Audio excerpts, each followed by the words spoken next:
Assalamualaikum warahmatullahi wabarakatuh.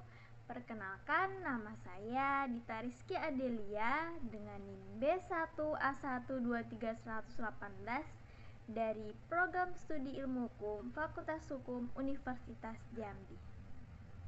Kali ini saya akan membahas tentang subjek hukum dan sumber hukum perdagangan internasional. Apa sih yang dinamakan subjek hukum, sumber hukum, dan apakah subjek hukum dan sumber hukum internasional itu sama dengan subjek hukum perdagangan internasional? Mari kita bahas.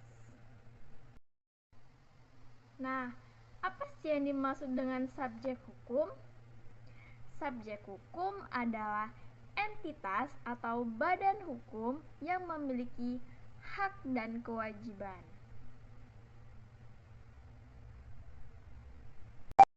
Lalu, apa yang dimaksud dengan sumber hukum?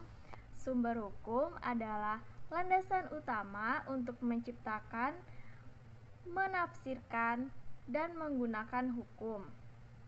Atau sumber hukum adalah asal-usul ditemukannya hukum. Apakah subjek hukum internasional dan subjek hukum perdagangan internasional itu sama?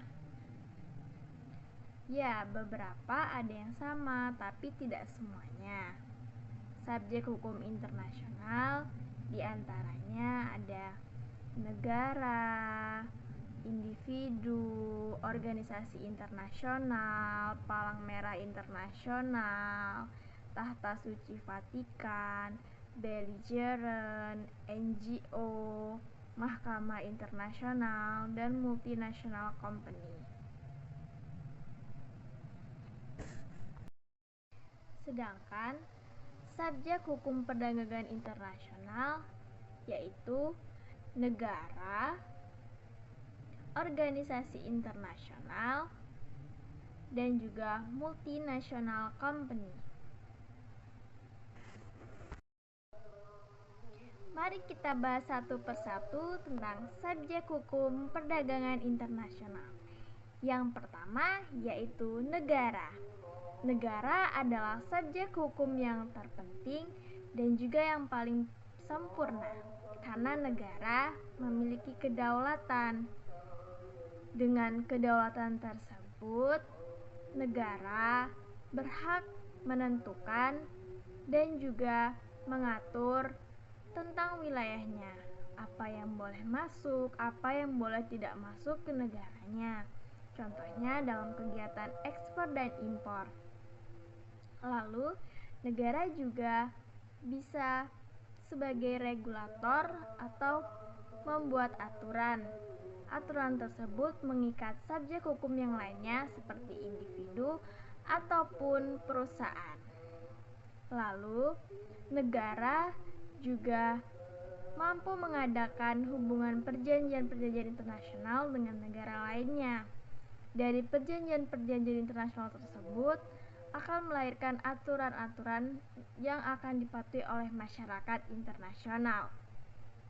Lalu, negara juga berperan baik secara langsung maupun tidak langsung dalam pembentukan organisasi-organisasi perdagangan internasional.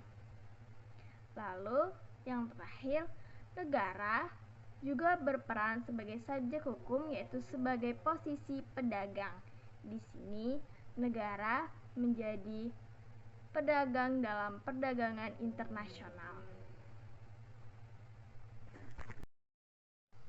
Subjek hukum perdagangan internasional selanjutnya yaitu adalah organisasi internasional.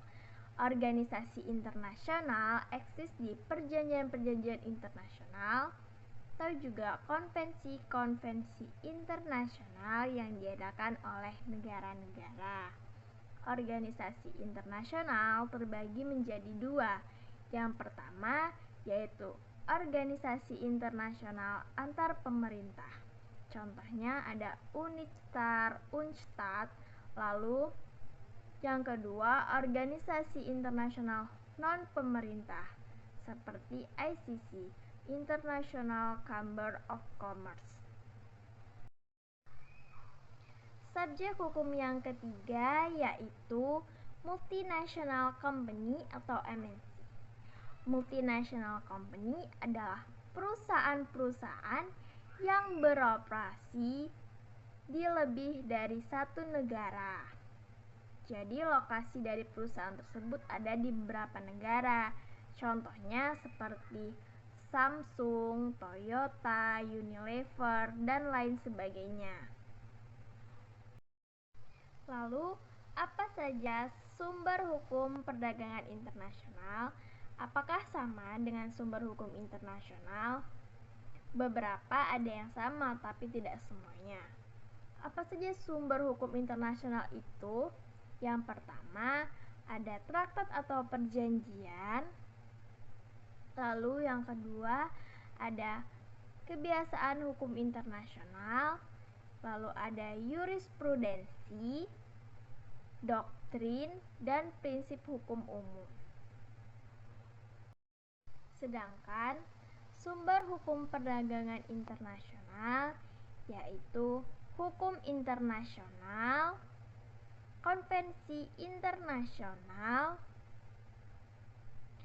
hukum kebiasaan internasional, arbitrase internasional, dan hukum nasional.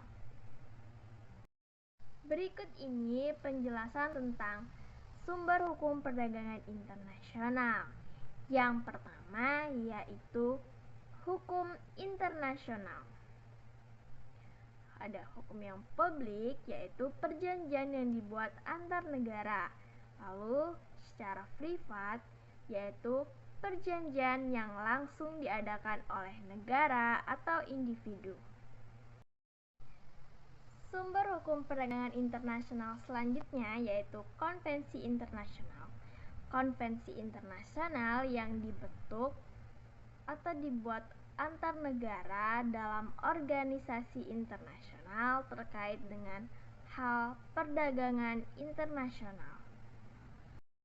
Lalu yang ketiga yaitu hukum kebiasaan internasional. Di sini yaitu adanya asas non-diskriminasi, asas iktikat baik, dan lain sebagainya. Lalu selanjutnya sumber hukumnya yaitu arbitrase internasional. Keputusan hakim atau keputusan pengadilan yang bisa menjadi preseden. Contohnya itu seperti keputusan dari WTO, ICC Arbitration, dan lain sebagainya. Yang terakhir yaitu sumber hukum perdagangan internasionalnya adalah hukum nasional. Negara berhak mengatur dan menentukan tentang negaranya atau wilayahnya. Jadi apa yang boleh masuk ke negaranya, apa yang tidak boleh masuk ke negaranya. Lalu menetapkan regulasi seperti contohnya regulasi terhadap subsidi, anti-dumping, dan lain sebagainya. Dari penjelasan-penjelasan sebelumnya yang saya sampaikan tentang subjek hukum dan sumber hukum perdagangan internasional dan juga menyinggung subjek hukum dan sumber hukum internasional, dapat disimpulkan bahwa subjek hukum internasional dan sumber hukum internasional tersebut bertujuan untuk menciptakan kepastian hukum, keadilan hukum, dan kelancaran perdagangan internasional itu sendiri. Perdagangan internasional memang sangat penting karena dari subjek hukum dan sumber hukum tersebut bisa melahirkan aturan-aturan untuk perdagangan internasional itu sendiri yang harus dipatuhi oleh masyarakat internasional. Nah, itu tadi penjelasan dari saya tentang subjek hukum dan sumber hukum perdagangan internasional. Semoga bisa bermanfaat. Saya mohon maaf apabila ada salah-salah kata dalam penyampaian. Saya akhiri. Wassalamualaikum warahmatullahi wabarakatuh.